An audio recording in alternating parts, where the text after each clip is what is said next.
안녕하세요. 별라디오 서연에 오신 것을 환영합니다. 저는 듬직한 아들과 착한 며느리, 그리고 토끼 같은 손주를 둔 행복한 70대 할머니입니다. 사실 행복하다는 말이 이제야 겨우 입에 붙네요. 그전까지 제 삶은 행복이라는 단어와는 거리가 멀었거든요. 남들만큼만 살고 싶었는데 이제서야 비슷해진 것 같아 참 다행입니다. 평소 이곳의 이야기를 들으면서 제 사연을 이야기할까 말까 많은 고민을 했습니다. 말하고 싶었지만 혹시 아들에게 다른 피해가 있을까 걱정이 되었거든요. 그러다 우리 며느리가 그런 저를 알고는 옆에서 용기를 주어 저도 한번 글을 써봅니다. 그러면 제 유년 시절부터 지금까지를 쭉 한번 이야기해 보겠습니다. 저는 가난한 집에서 태어나 가진 것이 없는 사람이었습니다. 가난한 집에 형제는 많고 관심도 애정도 받아본 기억이 없었어요. 그런 집에서 태어난 덕분에 저는 국민학교 밖에 나오질 못했습니다. 초졸이라는 제 신세가 얼마나 부끄러웠는지 모릅니다. 그래도 주변을 둘러보면 아무리 못해도 중학교까지는 나오는 사람들도 꽤 흔하다던데 저는 남들 입는 교복 한번 입어보지를 못했습니다.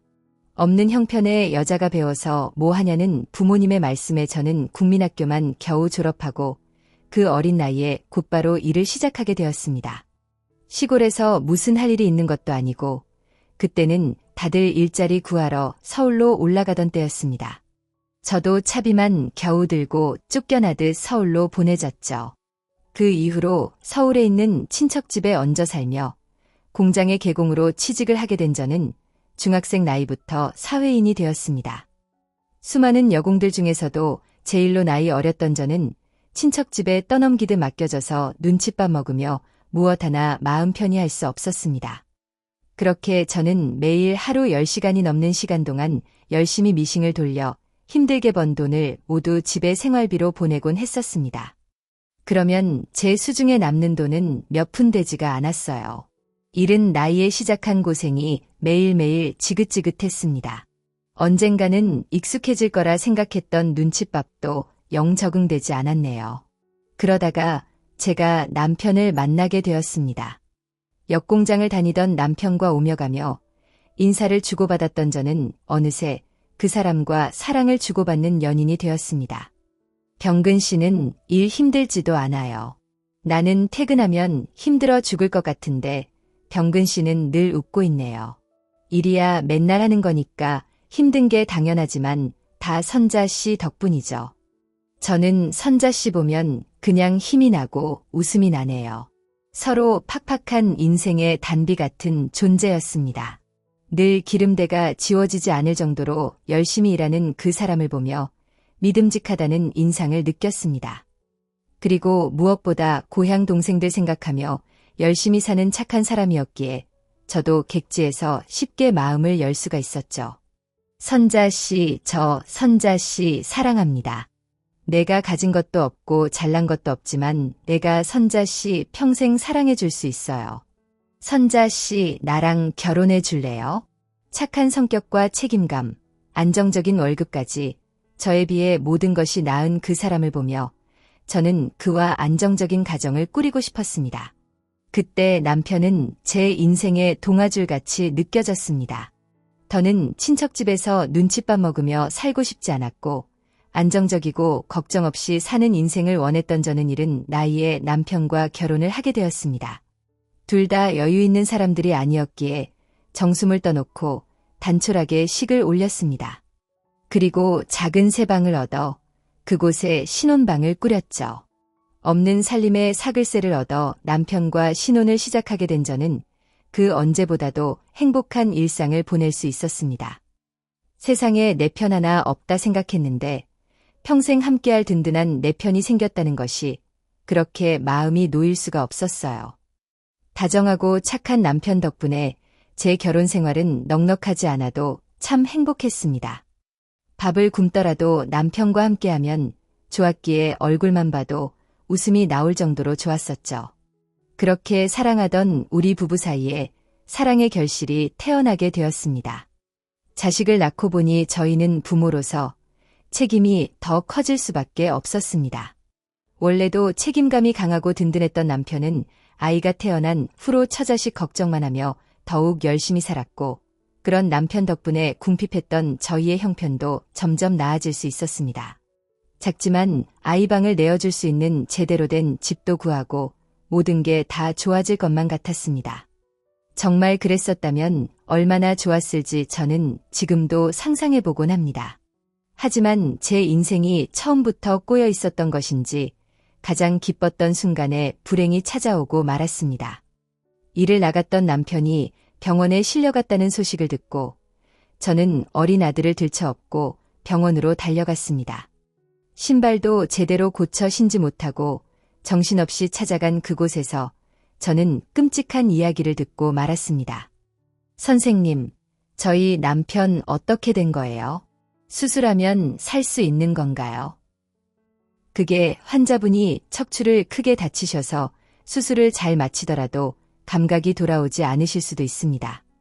물론 저희도 최선을 다하겠지만 너무 큰 기대는 하지 않으시는 게 좋을 것 같습니다. 수술을 기다리던 제게 희망을 빼앗는 의사 선생님의 말을 듣고도 저는 믿지 않았습니다. 목숨이 붙어 있으면 언제든 다시 걸을 수 있는 거지 평생 몸을 쓰지 못한다는 건 상상도 하지 못했으니까요.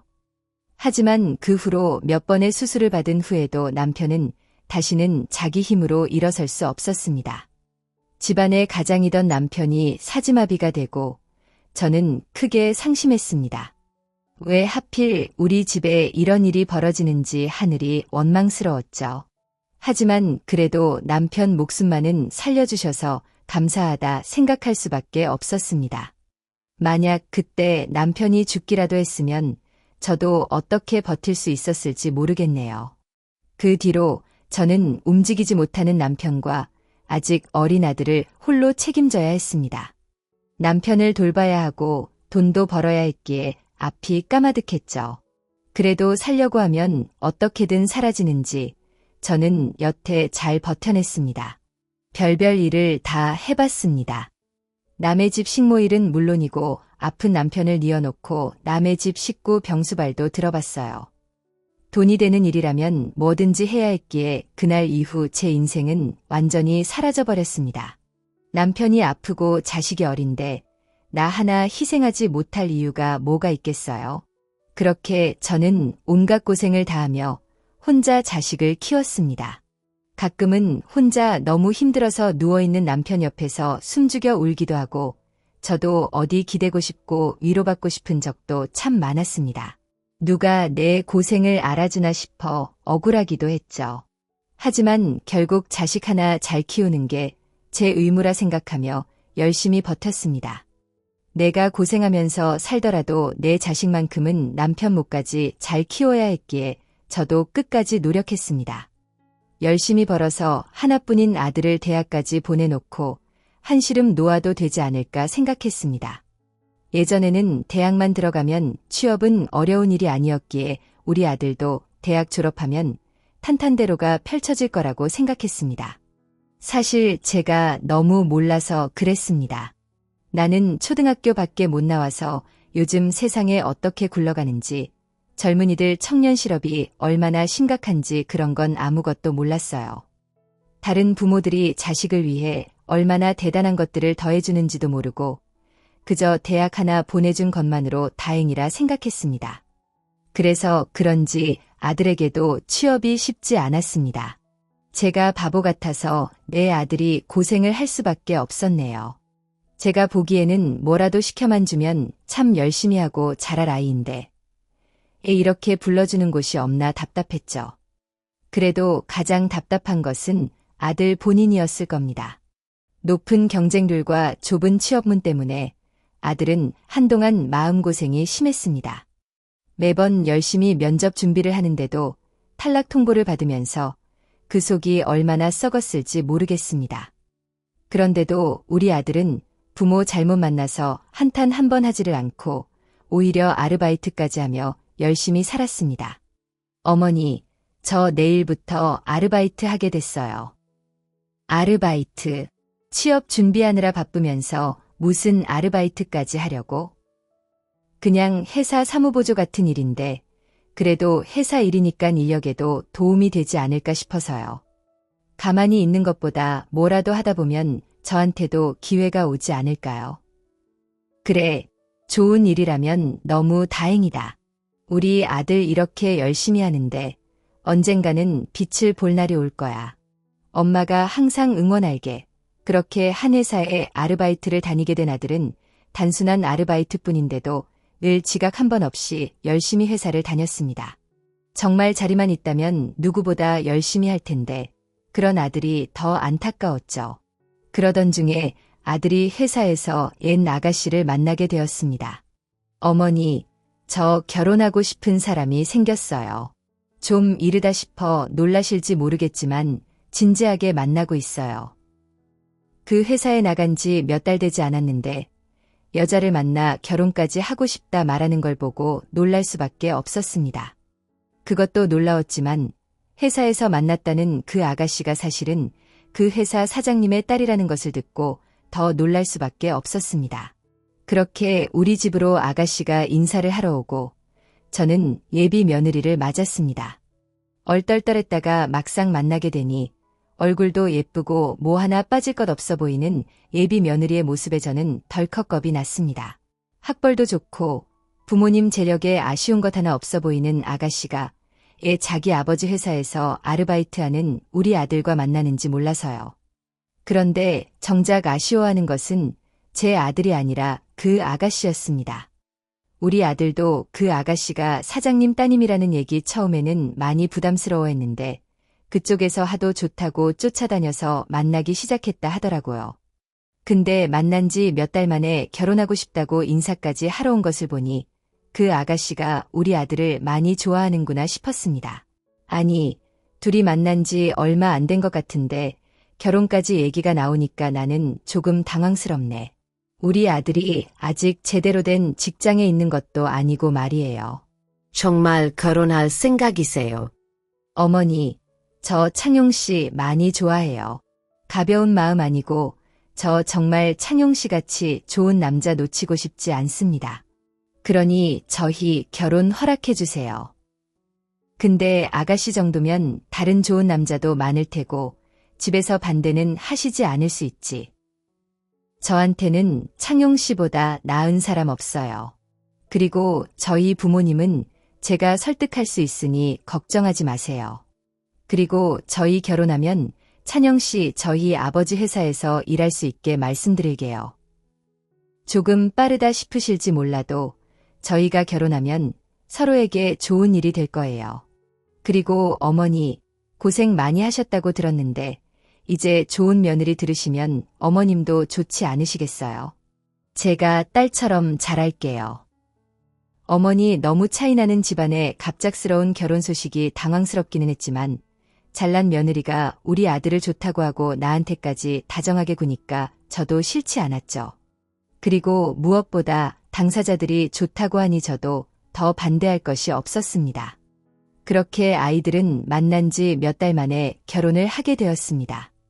집이고 혼수고 결혼 비용까지 모두 그쪽에서 지불했습니다. 사람들은 이게 무슨 행제냐며 부러워했지만 저는 자식 결혼시키며 해주는 게 없어서 미안하기만 했습니다. 그렇게 아들이 결혼하고 나가면서 저도 긴장이 풀렸던 건지 몸이 아프기 시작했습니다. 원래도 지병처럼 달고 있던 류마티즘이 점점 심해지면서 더 이상 일을 나가기가 어려워지게 되었습니다. 당장 남편과 둘이 생활비와 남편 간병비까지 생각하려면 어떻게 해야 할지 머리가 아팠습니다. 그 상황에서 아들이 저를 돕겠다고 나섰죠. 어머니, 제가 있는데 뭐가 걱정이세요? 당장 아프신 게 중요하니까 이제 일 나가지 마시고 집에서 쉬세요. 아버지 간병도 간병인 따로 쓰시고요. 그렇게 하면 돈이 얼만데 엄마가 너한테 그렇게 큰 짐을 지을 수는 없지. 그냥 급하게 몇 달만 조금 도와주면 엄마가 금방 회복해서 다시 일 나가면 돼. 어머니, 저도 이제 돈 벌고 사회생활 하잖아요. 부모님 챙기는 게 제 몫이에요. 그러니까 부담 갖지 말고 받으세요. 괜히 무리하지 마시고요. 아셨죠? 아들은 제게 매달 생활비와 간병비까지 지원해 주었습니다. 아들이야 이제 막 사회생활 시작했으니 돈이 있을 리도 없고 그 돈이 결국 며느리 주머니에서 나온다는 것을 제가 모를 리가 없었습니다. 내가 부담 가질까 싶었는지 말도 하지 않고 나를 돕는 며느리를 보며 저는 너무 고마웠어요. 내 아들이 어디서 저렇게 좋은 며느리를 얻었는지 드디어 제 인생에도 복이 찾아오는 것 같았습니다. 며느리에게 너무나 고마웠던 저는 며느리에게 조금이라도 잘해주고 싶었습니다. 워낙 귀한 며느리라 그런지 시집살이 시킬 생각은 해보지도 않았죠. 명절날이나 제삿날에 부를 생각도 없었지만 우리 며느리는 제가 혼자 고생할까 걱정되었는지 매번 돈을 보내왔습니다. 어머니, 제가 직접 가서 도와드리고 싶었는데 일이 너무 바빠서 못 가게 되었어요. 너무 죄송해요. 아니다. 너희들은 회사 일 하느라 바쁠 텐데 이런 건 신경 쓰지 마라. 그리고 원래 나 혼자 하던 건데 내가 와서도 할 거 없어. 그래도 제가 너무 죄송해서요. 며느리는 저 하나밖에 없는데 한 번 도와드리지도 못하고 제가 너무 며느리 소리를 못하죠. 그래도 섭섭하시지 마시라고 제가 돈 좀 붙였어요. 어머니 괜히 고생하지 마시고 제가 드린 돈으로 편하게 하세요. 아, 돈은 무슨. 내가 알아서 해도 되는데. 그래, 고맙다. 잘 쓸게. 그런 며느리를 보면서 저는 참 착하다고 생각했습니다. 콧대 높은 며느리들이 시댁일 나 몰라라 하고 신경도 안 쓴다던데 우리 며느리는 바빠서 돕지 못하는 게 늘 마음에 걸리는지 매번 집안일이 있을 때면 못 가서 미안하다며 돈을 보내왔습니다. 오히려 내가 해줘야 하는데 돈까지 받아서 더 미안하기만 했습니다. 그런 며느리를 위해서 뭐라도 해주고 싶었던 저는 그나마 제가 잘하는 음식으로 며느리를 기쁘게 해주고 싶었습니다. 애들이 바빠서 반찬도 늘 사먹는 것 같길래 제가 직접 좋은 재료들로 애들 먹을 반찬을 해다 주기도 했습니다. 우리 아들만 먹을 거면 좀 대충 해서 보내도 될 텐데 부잣집에서 자란 우리 며느리가 어떨지 몰라서 재료들도 일부러 시장 물건 안 사고 마트에서 좋은 것들만 사고 국산 재료들만 써서 정성 들여 만들었습니다. 그러면서도 며느리 입에 맞으려나 늘 안절부절했습니다. 지희야, 내가 너희 먹으라고 반찬을 좀 했어. 너 바쁠까 봐 이따가 창룡이 퇴근하는 길에 가져가라 했으니까 받으면 냉장고 넣어두고 조금씩 꺼내서 먹어라. 알았지. 어머니 힘드실 텐데 무슨 반찬까지 하셨어요? 저희 그냥 사 먹으면 되는데 어머니 괜히 고생하시는 거 아니세요? 고생은 무슨 너희 덕분에 몸 편히 마음 편히 사는데 내가 자식들한테 이 정도는 해줘야지. 내 음식이 입에 맞을까 모르겠다. 혹시 먹어보고 마음에 안 드는 게 있으면 편하게 말해줘. 어머니가 해주신 건 다 맛있을 거예요. 감사해요. 어머니 잘 먹을게요. 몸이 아파서 반찬 한 번 하는 게 힘에 부치기는 했지만 내가 그 정도라도 하지 않으면 미안해서 마음이 편하지 못했습니다. 그나마 맛있다고 잘 먹었다는 며느리의 말을 들으며 뿌듯할 수 있었죠. 그 후로도 저는 며느리의 말이라면 그저 옳다 맞다고만 했습니다. 명절날 친정 식구분들이랑 여행 가겠다고 못 오겠다고 했을 때도 당연히 그래야지 하며 불만을 갖지 않았습니다. 며느리 덕분에 우리 아들 취직까지 하고 인생이 피었는데 제가 며느리한테 무엇인들 못해주겠어요. 제게 며느리는 늘 고마운 존재였습니다. 부잣집 딸로 고생 한 번 안 했을 텐데도 가난하고 못 배운 시험이 무지하지 않고 늘 다정하고 살갑게 챙겼으니까요. 물론 바쁘기도 하고 우리 집이 좁고 불편해서 자주 만나지는 못했지만 애들이 가끔씩 전화주고 한 번씩 얼굴 보는 것만으로도 저는 더 바라는 게 없었습니다. 그러다 수십 년 동안 작은 방에서만 지내던 남편이 세상을 떠나게 되었습니다. 남편이 처음 병원에서 나오고 집에서 생활을 할 때부터 마음의 준비를 해오고 있었던 저는 감정적으로는 큰 동요는 없었습니다. 잠을 자다 편안하게 숨을 거둔 남편을 보며 오히려 다행이다 싶었습니다. 이 넓은 세상에서 작디 작은 방에 갇혀 타인의 도움 없이는 밥도, 움직임도 어느 하나 자유롭지 못했던 남편이 육신을 떠나 이 세상을 자유롭게 거닐 수 있었으니까요. 저야 남은 인생의 외로움이 얼마가 되었든 반평생을 고통 속에서 살아간 남편이 죽고 나서라도 행복하게 지냈으면 싶었습니다. 그렇게 장례를 치르는 3일 내내 주변의 걱정과 다르게 저 스스로는 괜찮다고 생각했습니다. 하지만 스스로 제 몸의 상태를 느끼는 것과 실질적으로 받는 정신과 몸의 스트레스는 전혀 달랐나 봅니다. 남편의 장례를 마치고 집으로 돌아오는 중에 저는 어느 순간 정신을 잃고 쓰러지고 말았습니다. 눈을 떠보니 병원이었고 저도 당황스러웠지만 그런 저보다 더 놀라고 마음을 졸이고 있던 사람은 아들이었습니다. 어머니 몸이 안 좋으시면 말씀하시죠. 장지는 나중에 가도 되는 건데 어머니까지 잘못되실까 싶어 제가 얼마나 걱정했다고요. 우리 아들 걱정시켜서 엄마가 미안해, 엄마도 괜찮은 줄 알았는데 그게 아니었나 보다. 네. 아빠 이제 편해졌을 것 같아서 내 마음도 편할 줄 알았는데 어머니 지금이라도 울고 싶을 만큼 우세요. 어떻게 아버지 잃고 어머니가 괜찮겠어요.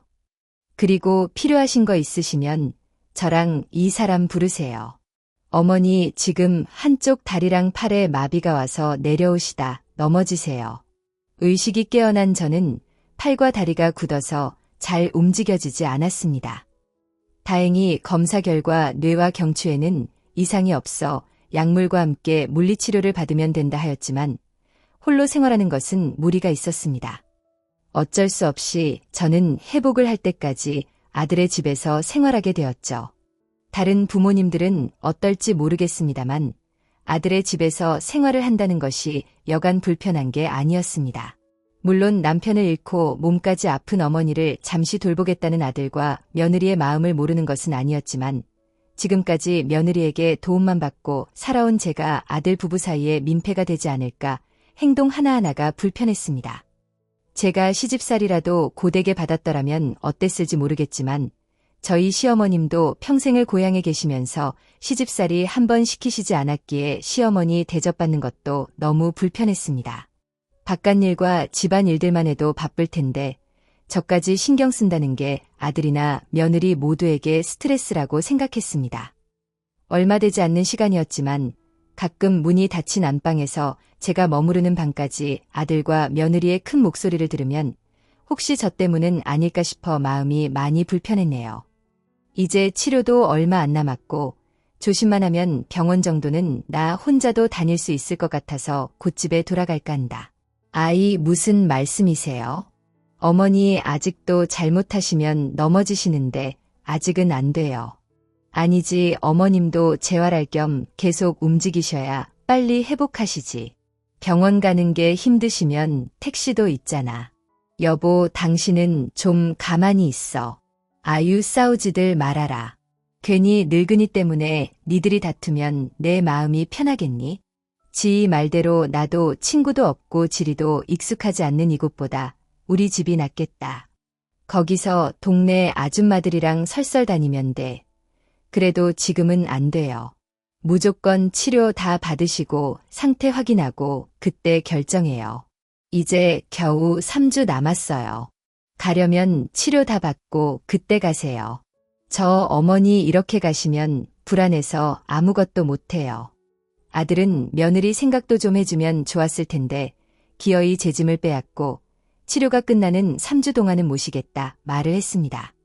그 자리에서 제가 떠나겠다 고집만 피워봤자 며느리와 아들이 다툼이 생길 것 같아 조금 불편하더라도 남은 기간 동안 쥐 죽은 듯이 두 사람 신경 쓰이지 않게 지내야겠다 마음을 먹었습니다. 그러던 도중 아들이 계획에 없던 해외 출장이 잡혔습니다. 2주가 안 되는 기간이었지만 아들까지 없다고 생각하니 남은 기간 생활하는 것이 더 불편하게 느껴졌어요. 며느리가 회사 일로 바쁘기도 하고 저에게는 잘해준 편이라 내색하지 않았지만 얼마나 불편할지 알고 있었기에 남편이 없는 생활이 얼마나 어색하고 난감할지도 예상이 갔습니다. 그래서 더 몸을 움츠리고 며느리가 불편하지 않게 생활하려고 했습니다. 먼저 출근한 며느리 대신 출장을 가는 아들을 배웅을 한 저는 남은 시간 동안 설거지와 남은 집안 청소라도 하려고 했습니다. 이런 일이라도 조금 해야 눈치가 덜 보였으니까요. 얼마 없는 설거지거리였지만 불편한 팔과 다리로 하려니 시간이 꽤나 걸렸습니다. 점심을 먹기 전 거실과 주방 정도만 물걸레질을 하려고 했죠. 한창 걸레질을 하고 있는데 현관문을 여는 소리가 들렸고 이내 며느리가 집으로 돌아왔습니다. 어머니 웅크리고 뭐 하시는 거세요? 별거 아니다. 신경 쓰지 마라. 근데 이 시간에 웬일이냐 뭘 좀 놓고 가서요. 근데 손에 혹시 걸레 아니에요? 진짜 로봇 청소기도 있고 물걸레질 되는 청소기도 있는데 더럽게 걸레로 청소를 하세요. 아니 나는 이게 더 편하고 잘 닦여서 어머님 몸 좀 나아지셨다고 마음대로 행동하시면 어떡해요? 당장 그만두세요. 냄새 날 거 아니에요? 미안하다. 나는 가만히 있으면 민폐인 것 같아서 집안일이라도 좀 거두려고 이 냄새는 뭐야? 반찬도 다 드셨으면 냉장고에 바로바로 넣으셔야죠. 집 안에 냄새 어쩌려고?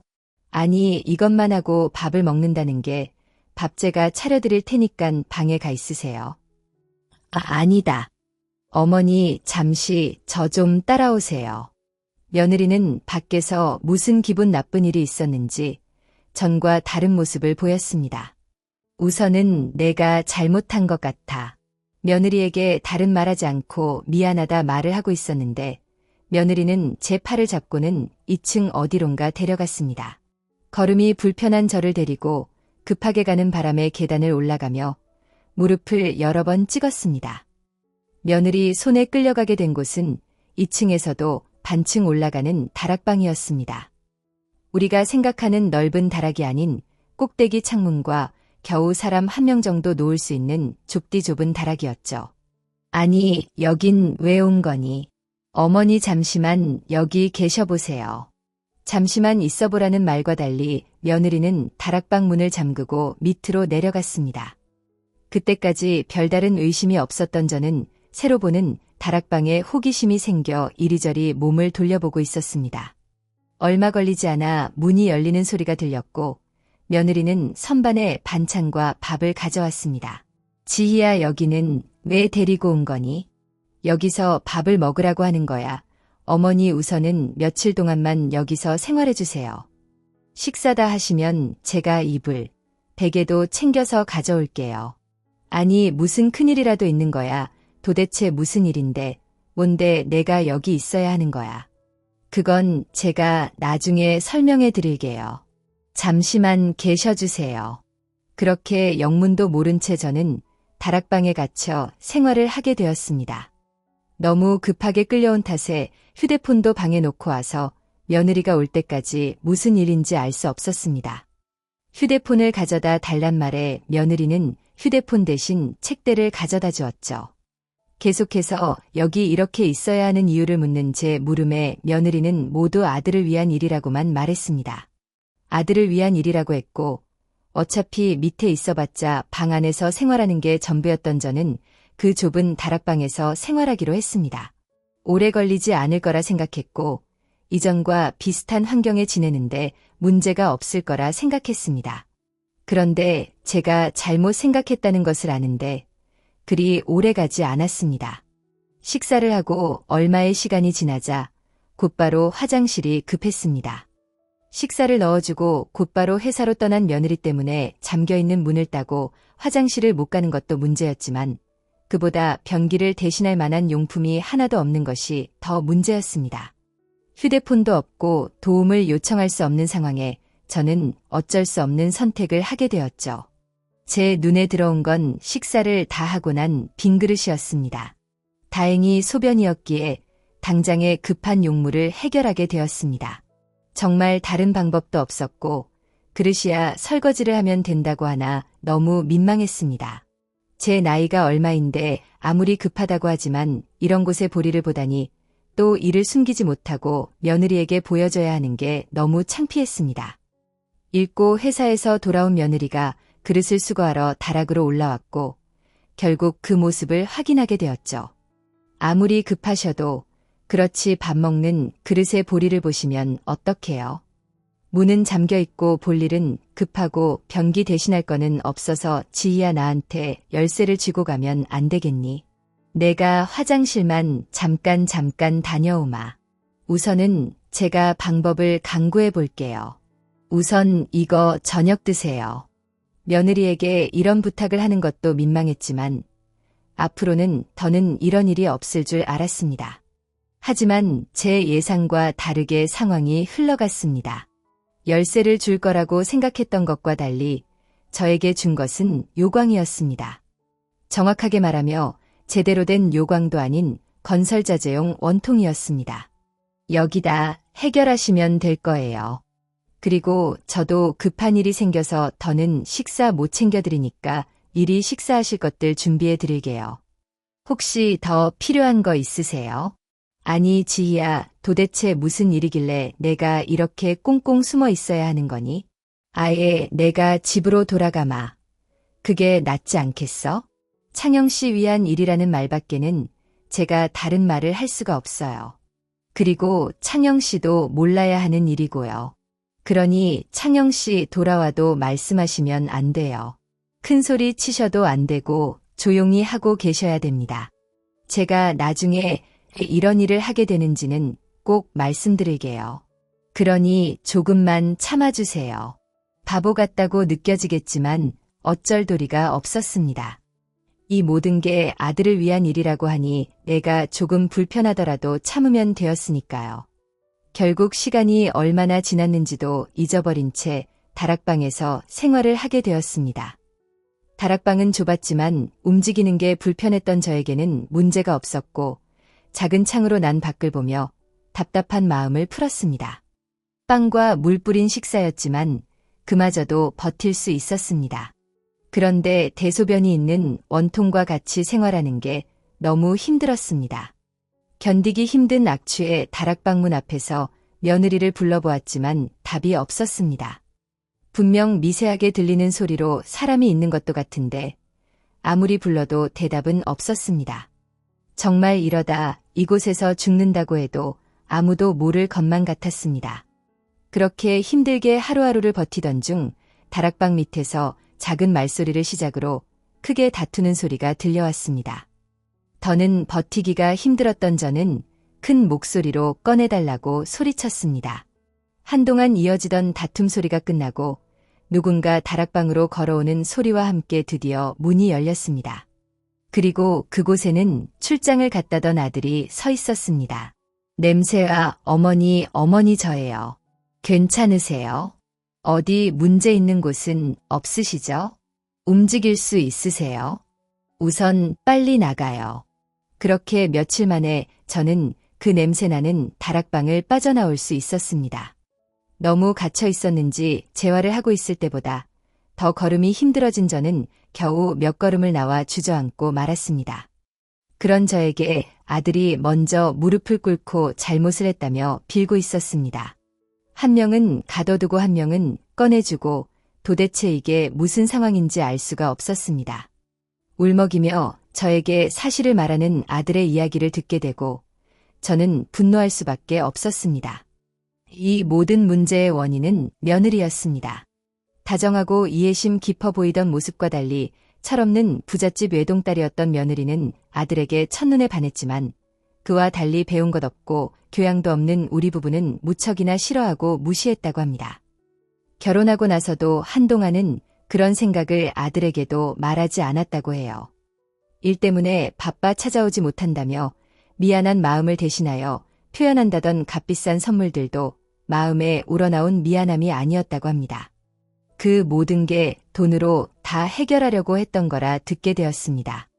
그러다 제가 몸이 아파져 돈을 벌 수 없게 되었고 아들에게 생활비와 남편의 간병비를 얻게 되자 그때부터 조금씩 우리 부부를 무시하는 발언을 아들 앞에서도 서슴없이 말했다고 합니다. 아, 그래서 당신 부모님께 얼마나 드려야 하는데 당신 부모님께서는 연금도 없으셔 노후 준비 하나도 안 되신 거야. 당신은 너무 신경 쓰지 마. 내가 월급에서 알아서 해결하면 되니까 사람 앞에서 한숨 쉬면서 말을 다 해놓고 신경 쓰지 말라고 됐어. 남자 기죽어 있는 모습 꼴도 보기 싫어. 당신이 도와줘봤자 얼마나 도와준다고. 그리고 어차피 그 돈이 우리 아빠한테 나오는 돈이잖아. 내가 해결할게. 어머님 통장 번호는 알려줘. 대신에 나 당신 집안일 있을 때는 좀 쉬게 해줘. 그 정도는 할 수 있지. 자신이 능력 있고 아내에게 도움을 받지 않는 상황이라면 당장에 그 말을 듣고 이혼을 하려고 했던 아들이었지만 회사를 다니는 것도 며느리 덕분이었고 당장에 우리 부부의 생활비와 간병비를 부담해야 했던 아들은 불안하지만 어쩔 수 없이 참고 살았다고 합니다. 그때 제가 아들과 며느리를 위해 해주었던 반찬과 요리들도 모두 며느리가 받자마자 음식물 쓰레기 봉투로 버리는 걸 아들 앞에서도 보여줬다고 합니다. 그러다 몸이 불편한 저를 데리고 오면서 며느리와 아들 간의 갈등이 심해진 거죠. 며느리는 제 손길 하나하나 불결하다고 돈을 쓰더라도 요양병원에 데려가자 했고 아들은 아버지를 잃고 저까지 손 놓고 있을 수 없다며 며느리와 대립을 했다고 합니다. 그러다 출장을 가게 되면서 저와 며느리 둘만이 남는 게 걱정되었던 아들은 아내에게 몸이 불편한 저를 절대로 이 집 밖으로 보내지 말라 단단히 경고를 했다고 합니다. 하지만 며느리 눈에는 제 행동 하나하나가 마음에 들지 않았고 저를 자신의 남편이 올 때까지 다락방에 가둬둔 거였습니다. 병원 치료를 제대로 받는지 확인을 하려던 아들이 제가 치료를 받지 않고 있다는 걸 알자 무슨 일이 있다 싶어 곧장 집으로 오게 되었고 집안에 제 모습이 보이지 않자 아내와 다툼을 벌이다 사실을 듣게 된 겁니다. 어머니, 제가 잘못했어요. 괜히 못난 아들 때문에 이런 구로까지 당하시고 앞으로 제가 어머니 모시고 살게요. 저 붙잡고 일어나세요. 어서 이 집에서 떠나요. 여보, 당신 어디 간다는 거야? 그리고 누굴 모셔? 그래. 당신 잘 왔어. 어서 어머니께 잘못했다고 빌어. 당신 지금 얼마나 큰 죄를 저지른 건지 알아. 나이 드신 분을 저런 환경에 두면 위험한 걸 모르냐고. 내가 먹을 것도 물도 다 준비해 갔어. 거기다 화장실도 그걸 지금 말이라고 해. 더는 안 되겠다. 당신이 돈 가지고 뭐라고 협박을 하든 유혹을 하든 더는 당신이랑 못 살아. 우리 이혼해. 아니, 가둬둔 건 잘못했는데 그렇다고 이혼까지 꺼낼 일이야. 나 당신 없이는 못 살아. 나 치료받을게. 문제가 있는 거니깐 정신과 치료받으면서 새로 태어날게. 그러니까 이혼한다는 말은 하지 마. 아들과 며느리가 이혼을 주제로 다투고 있을 때 저는 조용히 다시 다락으로 올라갔습니다. 그리고는 제 대소변을 모아둔 원통을 끌고 한 계단씩 내려갔습니다. 그리고 마음이 돌아선 아들을 붙잡으려고 하고 있는 며느리에게 온 힘을 다해서 던져버렸습니다. 이게 뭐야? 너 같은 년들을 똥물에 튀겨 죽일 년이라고 한다. 그 말은 들어봤지. 내가 그깟 돈 때문에 너 같은 애한테 이런 굴욕을 당해야 돼. 다시 우리 아들과 내 앞에 나타나며 그때는 아주 똥물에 빠뜨려버릴 거니까 다시는 우리 앞에 나타나지 마. 이 여자가 당신 내가 특수폭행으로 고소할 거야 알아? 고소? 당신이 우리 어머니를 고소한다고. 그럼 당신은 노인 학대로 처벌 안 받을 줄 알아. 오늘 똥물 쓴 모습까지 내가 신문사든 인터넷이든 싹 다 뿌릴 거야. 똥물을 쓰고 난리를 치던 며느리는 아들이 노인 학대와 이 모든 모습을 각 매체에 뿌린다고 하니 분한 모습을 하고 있었지만 더는 말이 없었습니다. 결국 지금까지 있었던 일을 모두 입을 다문다는 조건으로 거액의 재산 분할을 받고 합의 이혼을 하게 되었습니다. 아무리 나에게 못된 며느리라지만 아들이 편하고 윤택한 생활에서 내려오는 것 같아 어미 마음에는 불편했습니다. 아들은 좀 더 편하게 살기를 바랬으니까요. 오히려 이혼을 하는 아들이 저를 위로해 주었습니다. 이혼 후 아들은 곧바로 장사에 뛰어들었고 지금은 여러 체인점을 두고 있는 어엿한 한 사업체의 사장님이 되었습니다. 아주 큰 돈을 벌고 있지는 않아도 자신이 만족하는 삶을 살고 있는 것 같아 저로서는 지금의 아들이 더 보기가 좋습니다. 그리고 좋은 아내와 토끼 같은 딸을 두었습니다. 아마 아들 결혼하는 모습을 보지 못했다며 가슴에 한이 되었을 텐데 속 한 번 썩인 적 없는 아들이 이번에도 알아서 저를 흐뭇하게 만들어 주었네요. 지금 며느리는 이 세상 다른 며느리와 비교도 할 수 없을 만큼 착하고 야무집니다. 앞으로 남은 노년은 우리 가족들과 행복하게만 지내고 싶습니다. 지난 제 인생에 너무 굴곡이 많았기에 남은 생은 행복하게 편안하게 지내다 가고 싶네요. 그럼 제 인생 이야기를 들어주셔서 감사하고 또 감사합니다.